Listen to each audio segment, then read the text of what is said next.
G'day guys, and welcome to another edition of Australian Boxing Talk. It is your old mate Big J here. So, very interesting 24 to 48 hours. So finally, George Kambosos Jr. has announced his fight.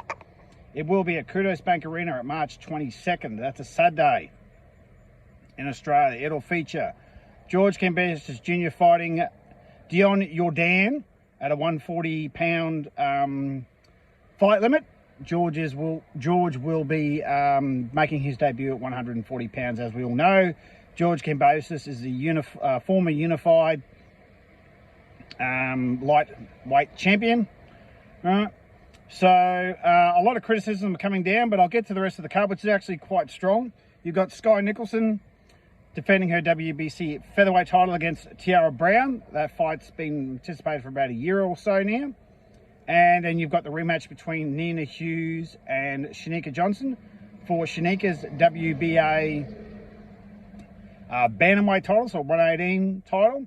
If you recall, May of last year, Shanika and Nina got into, had their first fight on the Lomachenko-George undercard, and Nina got what I consider the gift decision. I thought Shanika won.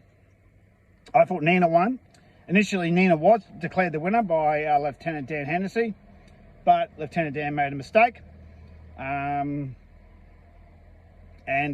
wrongly announced that Nina was the winner and had to reverse it, and Shanika was then declared the winner. So, very highly anticipated rematch there. Well, not really, I mean. And then we've got Turamura fighting again on the card. So, you know, two world title fights. But let's be honest, it's female boxing, and no one gives a shit about female boxing. It's just a shame. No one really cares.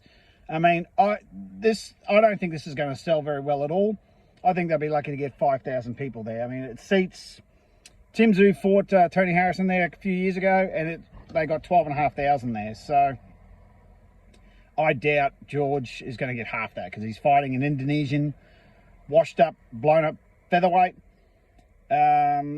Sky, no one cares about her. All right.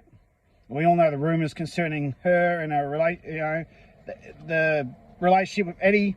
I don't care whether it's true or not. But people bring into question her entire career, which is fair enough. Shanika Johnson, well, she's a Kiwi. And, you know, I mean, that's a good rematch. I thought Nina Hughes won the second one. So they're probably the two fights I actually care about the most are the two women's fights. Because I want to see if Shanika, first of all, I want to see if Sky can actually hold her own against Tiara Brown. And I want to see if Shanika can actually beat Nina Hughes, because I thought that Nina Hughes won the first fight. Turamura, they'll just probably find some cab driver for him to knock out, some truck driver for him to knock out.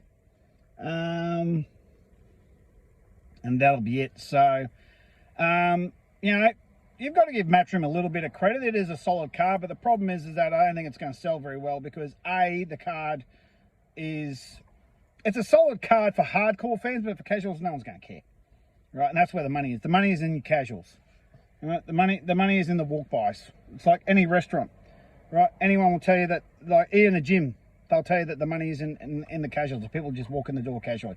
People on business trips, the people on just passing through town, you know. That's where the money is. The money is in the casual fan, the casual the casual customer, not the loyalists, because there's just not enough of them. So I hope to be wrong, but I don't see this card selling very well at all. I reckon they'd be lucky if there's 5,000 people there. So we'll see what happens. But in other news, surprisingly, over the last 24 to 48 hours, once again, Jeff Fenech has split from Brock Jarvis. So Brock Jarvis will be taking on Keith Thurman, right, on March 12th, right? It's now February 2nd, so that fight's about 6-7 weeks away, right? And Jeff and Brock have decided to split yet again. This has happened before. They split before Brock's, not last fight, but fight before that.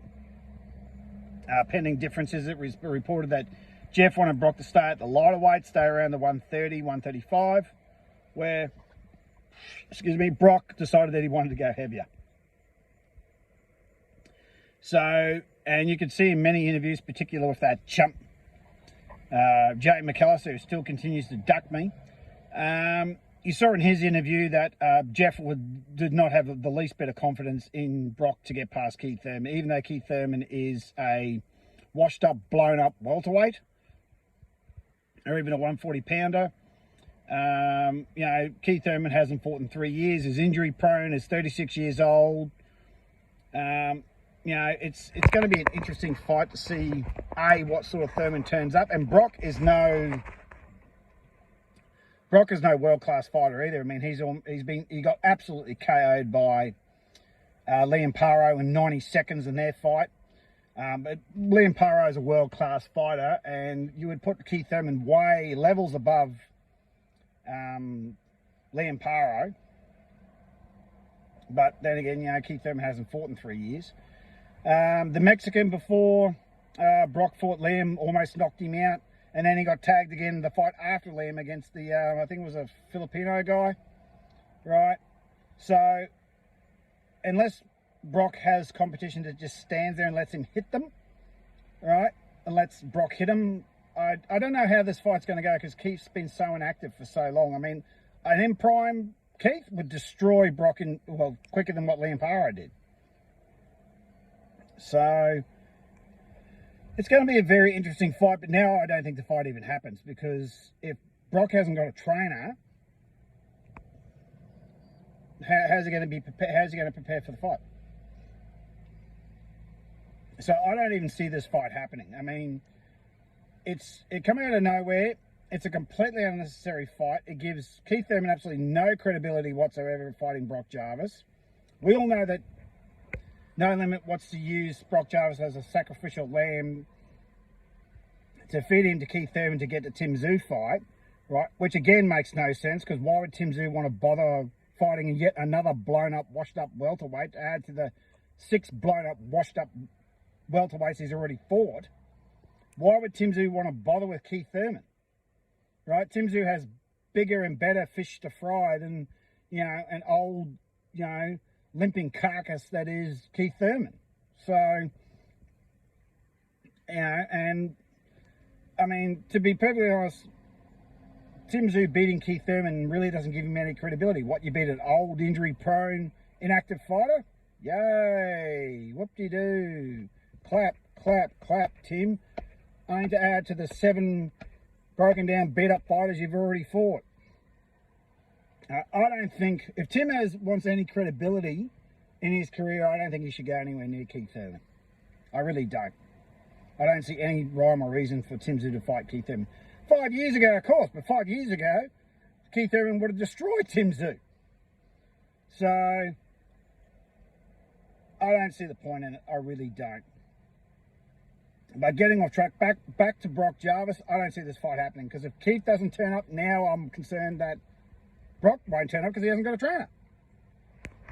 He's either parted ways with Jeff Fenech again, which means that I've seen some interviews and there's a concern that I think Jeff doesn't know his place. And in the scheme of things, he's either not being told or he's completely ignoring what his spot's supposed to be. Just from the interviews and the podcasts that I've seen, I don't think Jeff's very confident that Brock can beat Keith. And maybe Jeff has stepped over the line and said a couple of things he shouldn't have. Or he's just flat out not been told, look, this is your place now. Here's your lanes. You need to stay inside of them.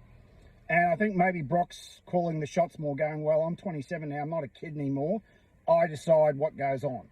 And that's fair enough. The one thing that pisses me off more than anything about boxers is goes, oh, my team decides, that my team tells me what to do. Fuck off, dickhead. You're the one in the ring. You're the one fighting. Right? The responsibility lies on you. It's like when Justice Hooning didn't go to the Olympics and fought Paul Gallen instead of a busted hand. That's on Justice. That's not on anyone else. All right? I'm sick and tired of these fighters, going to blame their team when something goes wrong. No, you're the fighter. You bloody take the responsibility. Right? You're a grown man or woman. You're a grown adult. You make your own bloody decision. If you don't want to fight someone, just say, I don't want to do it. If you want to fight someone, saying, I'm doing it. You either train or you don't. So, and they always ask, what's next? Or that's up to my team. Bullshit. bullshit. You're the one in the ring. That pisses me off more than anything. It's like, just stop hiding behind your fucking team, act like an adult and take some responsibilities for your own freaking decisions. So, and I wouldn't let anyone push me around if I was a boxer, but I'm not fighting that chump. Fuck off. So, or I want to fight him because that's the way to go. But anyway, so George versus this Indonesian guy, I don't see that going well. I'd be lucky to see 5,000 people there. Brock versus Thurman, I don't see that happening. I think that'll get cancelled, and No Limit are going to look very, very poor. And back to the George thing, here's the other reason why I don't think George is going to work well. If it happens, Keith and Brock is like 10 days before George and the Indonesian bloke, and then 2 weeks after that, you've got Tim versus Joey Spencer, which is a great opponent for Tim. I've said that before. I think Tim is doing absolutely the right thing in fighting Joey Spencer. Perfect opponent, and I hope Tim absolutely smacks the daylights out of this kid and gets his confidence back up and gets into the scheme of things. I really hope that he doesn't fight Keith Thurman, because it's a waste of time, right?